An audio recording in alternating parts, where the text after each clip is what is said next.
എല്ലാ കൂട്ടുകാർക്കും എൻ്റെ മറ്റൊരു വീഡിയോയിലേക്ക് ഹാർദവമായ സ്വാഗതം. ഹിന്ദുസ്ഥാൻ യൂണിലിവർ വരും ദിവസങ്ങളിൽ എന്തായിരിക്കും അതിൻ്റെ അവസ്ഥ? അത് താഴുമോ അല്ലെങ്കിൽ അത് കയറാനായിട്ട് സാധ്യതയുണ്ടോ? അതിനെക്കുറിച്ച് ചില ന്യൂസുകൾ വരുന്നുണ്ട്. നമുക്കത് പരിശോധിക്കാം. എന്താണ് ആ ന്യൂസ്? അതുകൂടാതെ അതിൻ്റെ ചാർട്ട് വെച്ചിട്ട് നമുക്കത് ഒന്ന് അനലൈസ് ചെയ്ത് നോക്കാം. മാർജിൻ കുറച്ചതുകൊണ്ട് ഹിന്ദുസ്ഥാൻ ലിവറിൻ്റെ ഉൽപ്പന്നങ്ങൾ രാജ്യവ്യാപകമായി ബഹിഷ്കരിക്കാൻ വിതരണക്കാരുടെ നീക്കം നടക്കുന്നുണ്ട്. നമുക്കതിനെക്കുറിച്ചൊന്ന് പരിശോധിക്കാം. ഇന്ത്യയിലെ ഏറ്റവും വലിയ fast moving consumer goods company, അതായത് FMCG കമ്പനിയാണ് ഹിന്ദുസ്ഥാൻ യൂണിലിവർ. അതിൻ്റെ ഉൽപ്പന്നങ്ങൾ രാജ്യത്തെ 10-9 കുടുംബങ്ങൾ ഉപയോഗിക്കുന്നുണ്ട്.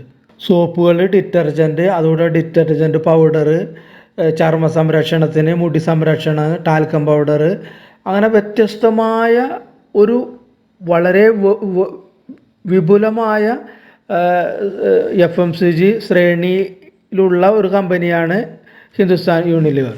അതിവേഗം വിറ്റഴിയുന്ന ഉപഭോക്തൃ ഉൽപ്പന്നങ്ങളിൽ മുൻനിരയിലുള്ള ഹിന്ദുസ്ഥാൻ യൂണിലിവറിൻ്റെ ഉൽപ്പന്നങ്ങൾ രാജ്യവ്യാപകമായി ബഹിഷ്കരിക്കാൻ വിതരണക്കാരുടെ നീക്കം.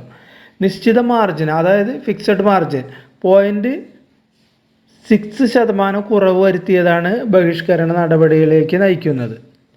ഇതിൻ്റെ ആദ്യത്തെ തുടക്കം എന്ന നിലയിൽ മഹാരാഷ്ട്രയിൽ ഹിന്ദുസ്ഥാൻ യൂണിലിവർ ബ്രാൻഡായ താജ്മഹൽ തേയില അത് വ്യാഴാഴ്ച മുതൽ 11-ാം തീയതി മുതൽ ബഹിഷ്കരിച്ചതായി Maharashtra consumer product distributors federation അറിയിച്ചിട്ടുണ്ട്.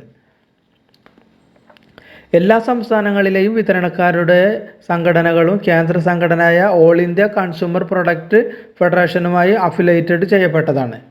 ഇന്ത്യയിൽ മൊത്തം 4 ലക്ഷം വിതരണക്കാരെ കേന്ദ്ര സംഘടന പ്രതികരിക്കുന്നുണ്ട് എന്ന് പറയപ്പെടുന്നു. അതായത് കേന്ദ്ര സംഘടന, അതായത് കേന്ദ്ര തലത്തിലെടുക്കുന്ന തീരുമാനങ്ങൾ, അതായത് ബഹിഷ്കരിക്കാനുള്ള തീരുമാനങ്ങൾ എടുത്താൽ അത് കേരളത്തിലും സമാനമായ നടപടികൾ എടുക്കേണ്ടി വരുമെന്ന് കേരളത്തിൻ്റെ പ്രതിനിധികൾ പറയുന്നുണ്ട്.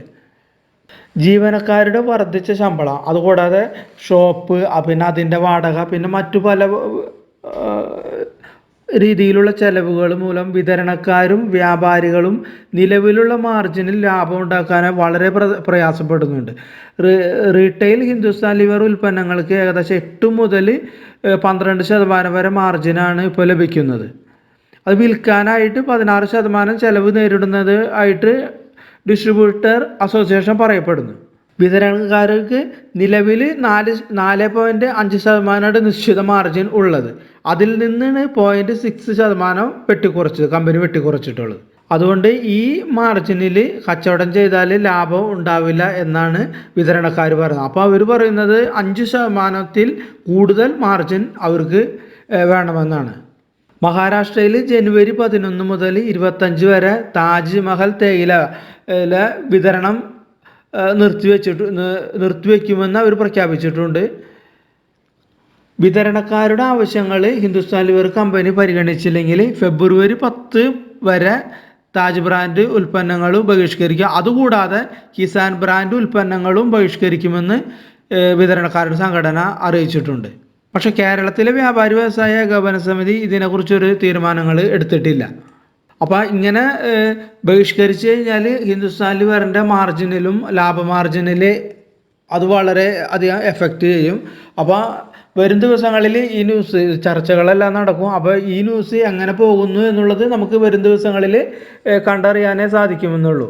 ഇപ്പോൾ അതിനെക്കുറിച്ച് ഒന്നും പറയാനായിട്ട് കഴിയില്ല. ചർച്ചകൾ നടത്തി വിതരണക്കാർക്ക് അവർ ആവശ്യപ്പെടുന്ന മാർജിൻ കൊടുത്താൽ സമരം ഒത്തുതീർപ്പാവും. അപ്പോൾ അതിനു വേണ്ടിയിട്ട് കമ്പനി ചില ഉൽപ്പന്നങ്ങളിലെ വില കൂട്ടേണ്ടതായിട്ടും വരും. അതൊക്കെയാണ് ഇതിൻ്റെ പ്രോബ്ലംസ് എടുക്കുന്നത്. അപ്പോൾ നമുക്ക് കാത്തിരുന്ന് കാണുക എന്നുള്ളത് നിവൃത്തിയുള്ളൂ. നമുക്ക് ഹിന്ദുസ്ഥാൻ ലിവറിൻ്റെ ചാർട്ടിലേക്ക് ഒന്ന് പോയി നോക്കാം. ചാർട്ട് എന്തു പറയുന്നു എന്ന് നമുക്ക് നോക്കാം. അപ്പോൾ ഈ ന്യൂസും ചാർട്ടിൽ വല്ല ബ്രേക്കൗട്ടും വന്നു കഴിഞ്ഞാൽ അത് ഷെയർ പ്രൈസിനെ വളരെയധികം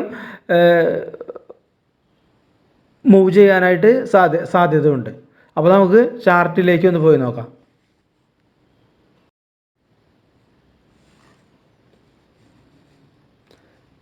അപ്പോൾ ഇതാണ് ഹിന്ദുസ്ഥാൻ ലിവറിൻ്റെ ചാർട്ട്. ഇത് നമ്മളെ വീക്കിലി ചാർട്ടാണ്. നമ്മളെ ഇൻട്രാഡേ ചാർട്ടിൽ നോക്കുമ്പോൾ നമുക്ക് പ്രത്യേകിച്ചൊന്നും കാണാനായിട്ട് സാധിക്കുന്നില്ല.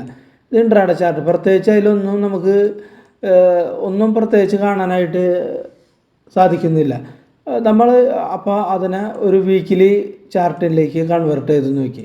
അപ്പോൾ ഇതാണ് ഇതിൻ്റെ ഹിന്ദുസ്ഥാൻ ലിവറിൻ്റെ ഒരു വീക്കിലി ചാർട്ട്. ഈ വീക്കിലി ചാർട്ടിൽ നമുക്ക് നോക്കിയാൽ വ്യക്തമായിട്ട് നമുക്ക് മനസ്സിലാവും. ഇവിടെ നമുക്കൊരു റെസിസ്റ്റൻസ് പോയിൻ്റാണ് ഇവിടെ ഇടാ. എത്ര പ്രാവശ്യം ടച്ച് ചെയ്ത് നോക്കിയാൽ കുറേ പ്രാവശ്യം ടച്ച് ചെയ്തു. ഏകദേശം 2750 ഇതൊരു റെസിസ്റ്റൻസ് പോയിൻ്റ്. അതുകൂടാതെ ഈ 2400 ഇതൊരു സപ്പോർട്ട് പോയിൻ്റാണ്.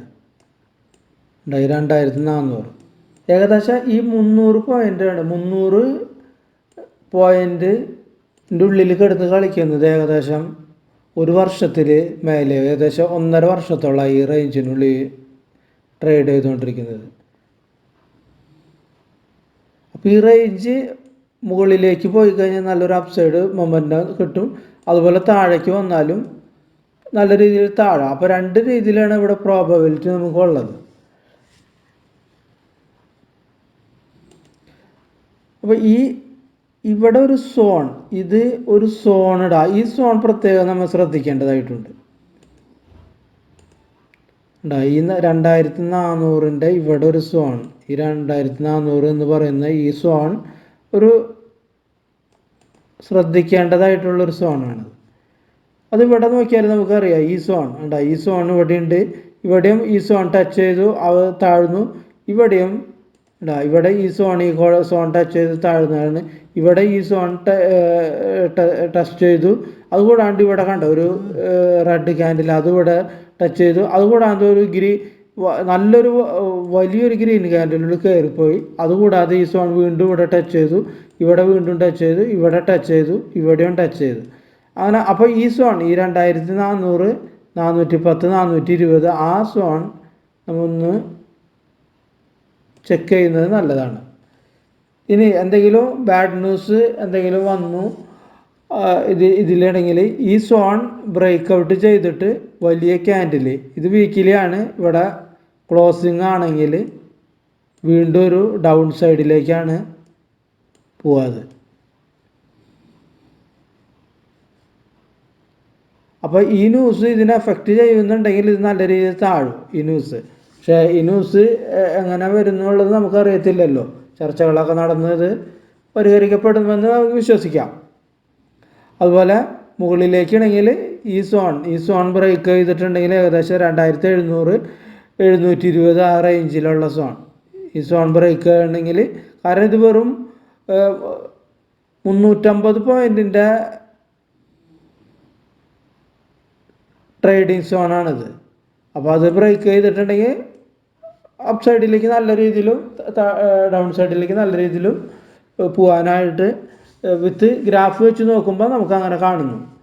അപ്പോൾ ഇതൊരു ന്യൂസ് അറിഞ്ഞപ്പോൾ നിങ്ങളായിട്ട് ഷെയർ ചെയ്യണമെന്ന് താല്പര്യം ഉള്ളതുകൊണ്ട് ഷെയർ ചെയ്തു എന്ന് മാത്രം. അപ്പോൾ എല്ലാവർക്കും നന്ദി, നമസ്കാരം.